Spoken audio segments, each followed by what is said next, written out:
নমস্কার, আমি অন্তরা। সপ্তাহের শুরুতে গুরুত্বপূর্ণ আপডেট নিয়ে হাজির হয়েছি। কোভিড-19 বা করোনা ভাইরাস নামটির সঙ্গে আশা করছি সকলেই পরিচিত।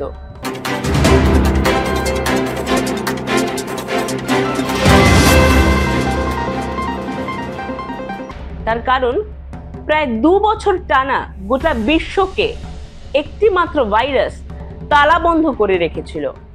টানা 2 বছর একটি মাত্র ভাইরাস প্রাণ কেড়ে নিয়েছিল প্রায় লক্ষ লক্ষ মানুষের।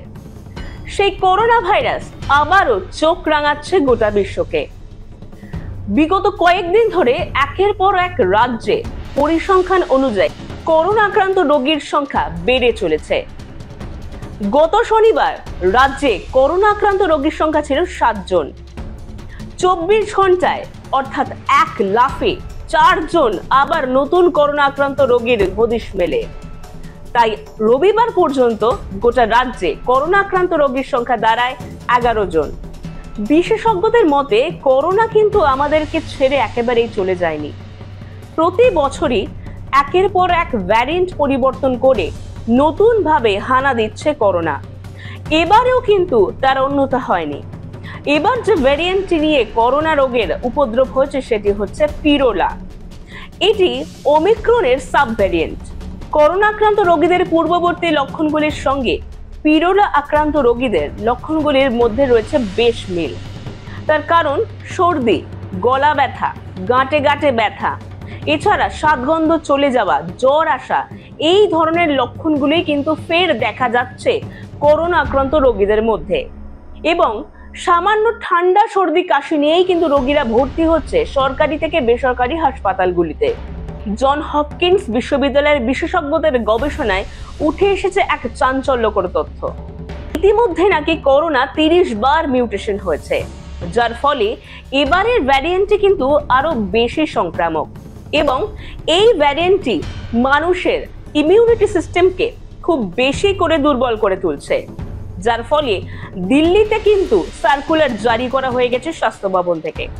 দিল্লিতে ইতিমধ্যে জনবহুল স্থানে মাস্ক ব্যবহার, এছাড়া বারংবার স্যানিটাইজ করা, নির্দিষ্ট দূরত্ব বজায় রাখা এবং প্রত্যেককে অক্সিজেন এবং তার সাথে সাথে প্রয়োজনীয় ওষুধপত্র মজুদ রাখার জন্য সার্কুলার জারি করা হয়েছে।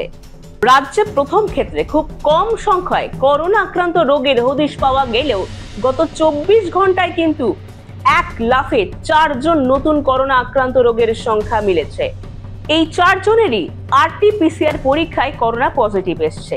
এর ফলে এদের বেলেঘাটা IDNRS এর মতো নার্সিংহোমে ভর্তি করা হয়েছে। প্রত্যেকটি সরকারি এবং বেসরকারি হাসপাতালে আইসোলেশনের ব্যবস্থা করা হয়েছে। প্রত্যেক করোনা আক্রান্ত রোগীদেরকে চিকিৎসকদের দ্বারা বিশেষ পর্যবেক্ষণে রাখা হচ্ছে এবং প্রত্যেক রোগীর পরিবারকেও আইসোলেটেড থাকার কথা বলা হচ্ছে। তবে বিশেষজ্ঞরা আপাতত করোনাকে নিয়ে কোনো প্রকার আতঙ্ক ছড়াতে না করেছে এবং কোনো প্রকার গুজবেও কান দিতে বারণ করেছেন। করোনা কিন্তু একেবারেই নির্মূল হওয়ার নয়, বারংবার ভ্যারিয়েন্ট পরিবর্তন করে নতুন করে হানা দেবে করোনা। তাই করোনাতে অযথা আতঙ্কিত না হয়ে বরং করোনার জন্য যা যা করণীয় সেই সমস্ত সতর্কতা অবলম্বন করার কথা বারবার মনে করে দিচ্ছে স্বাস্থ্য দপ্তর থেকে।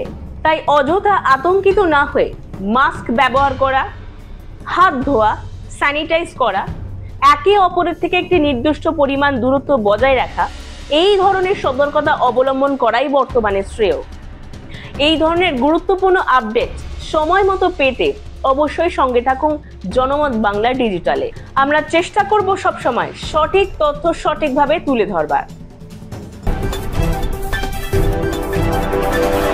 আপনারা দেখছেন জনমত বাংলা, বাংলার খবর, বাঙালির খবর।